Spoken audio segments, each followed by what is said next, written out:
ಕಾದಿದ್ವಿ. ತುಂಬ ನಿರೀಕ್ಷೆ ಅಂತಂದರೆ ಬಹುಶಃ ತವ್ರ ಮನೆಯಿಂದ ಏನಾದರೂ ಸಿಗುತ್ತೆ ಅನ್ನೋ ಕಾತ್ರದಲ್ಲಿ ಕೂಡ ಕಾದಿದ್ವಿ.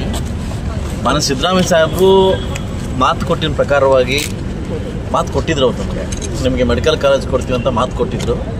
ಬಟ್ ಈ ರೀತಿ ಕೊಡ್ತಾ ಅಂತ ನಂಗೆ ಗೊತ್ತಿರಲಿಲ್ಲ. ಒಂದು ಇವರು ಏನು ಖಾಸಗಿ ಸಹಭಾಗತ್ವದಲ್ಲಿ ಅಂತಂದರೆ ಗೌರ್ಮೆಂಟ್ ಲ್ಯಾಂಡ್ ನಮ್ಮದು, ಯಾರೋ ಖಾಸಗಿ ಒಂದು ಕಾಲೇಜ್ ಕಟ್ಟೋದು ಇದೊಂಥರ ದುರಂತ ಅಂತ ಹೇಳೋದು. ಇದು ಪುತ್ತೂರಲ್ಲಿ ತಾವೇನು ಕೊಟ್ಟಿದ್ದೀರಿ, ಬೇರೆ ಕಡೆ ನನಗೆ 2 ಕೊಟ್ಟಿದ್ದೀರಿ, ಅದೇ ಥರ ನಮಗೂ ಕೊಡ್ಬೋದಿತ್ತು. ತುಂಬ ಅವಶ್ಯಕತೆ ಇತ್ತು ನಮಗೆ ಮೆಡಿಕಲ್ ಕಾಲೇಜ್ ಅನ್ನೋದು, ತುಂಬ ಅವಶ್ಯಕತೆ ಇತ್ತು. ಕೋಲಾರ ಜಿಲ್ಲೆಯಲ್ಲಿ ಒಂದೇ ಒಂದು ಮೆಡಿಕಲ್ ಕಾಲೇಜ್ ದೇವರಾಜ ಮೆಡಿಕಲ್, ತುಂಬ ಅದು ಯಾವ ಮಟ್ಟಕ್ಕೆ ಹೋಗಿದೆ ಅಂತಂದರೆ ಅದೊಂದು ದೊಡ್ಡ ಮಟ್ಟಕ್ಕೆ ದುರಂತ ಆಗಿದೆ.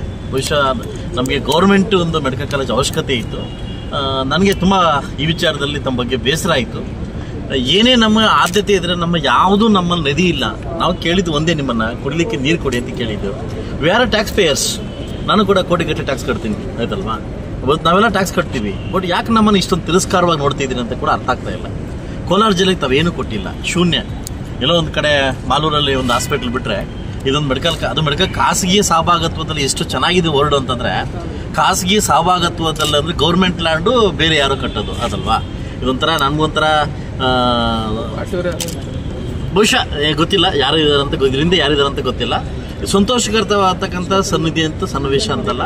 ಇನ್ನು ಮುಳುಬಾಗಲು ಬಿಡಿಗಾಸು ಕೂಡ ಕೊಟ್ಟಿಲ್ಲ. ನಾನು ಒಂದೇ ಮಾತಾಡೋದು, 224 ಕ್ಷೇತ್ರ ಕೂಡ ನನ್ನ ಕ್ಷೇತ್ರ ಕೂಡ ಹೊಂದಿದೆ. ನಾನು ಕೂಡ ಪ್ರಜಾಪ್ರಭುತ್ವದಲ್ಲಿ ಶಾಸಕನಾಗಿದ್ದೀನಿ. ಒಂದು ನಿರೀಕ್ಷೆಯಲ್ಲಿದ್ದೆ.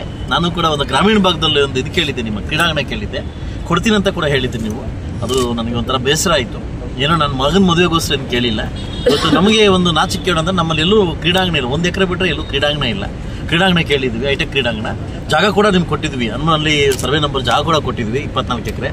ಅದು ಹುಸಿ ಆಯಿತು. ನೋಡೋಣ, ಯಾವುದೇ ಸರ್ಕಾರ ಬಂದರೂ ನಮ್ಗೆ ಇದೇ ರೀತಿ ಮೋಸ ಆಗ್ತದೆ. ನಾವು ಜನ ಎಚ್ಚೆತ್ಕೊಳ್ತಕ್ಕಂಥ ದಿನಸುಗಳು ತುಂಬ ಬಂದಿದೆ ಅದಲ್ವಾ? ಎಚ್ಚೆತ್ಕೊಬೇಕಾಗುತ್ತೆ. ಬಹುಶಃ ಇದು ಮೈಸೂರು ಮತ್ತು ನನಗೆ ಗೊತ್ತಿದ್ದ ಮಟ್ಟಿಗೆ, ನಾನು ಕೂಡ ಬೆಳಗಿನ ಸಾಯಂಕಾಲ ತನಕ ತಮ್ಮ ಬುಕ್ಕನ್ನು ಓದ್ತಾ ಇದ್ದೆ. ಮೈಸೂರಿಗೆ ಮತ್ತು ದಕ್ಷಿಣ ಕನ್ನಡಕ್ಕೆ ಮಾತ್ರ ಸೀಮಿತ ಆಯಿತು ಏನು ಈ ಒಂದು ಬಜೆಟು. ಮೈಸೂರು ದಕ್ಷಿಣ ಕನ್ನಡ, ಮೈಸೂರು ದಕ್ಷಿಣ ಕನ್ನಡ.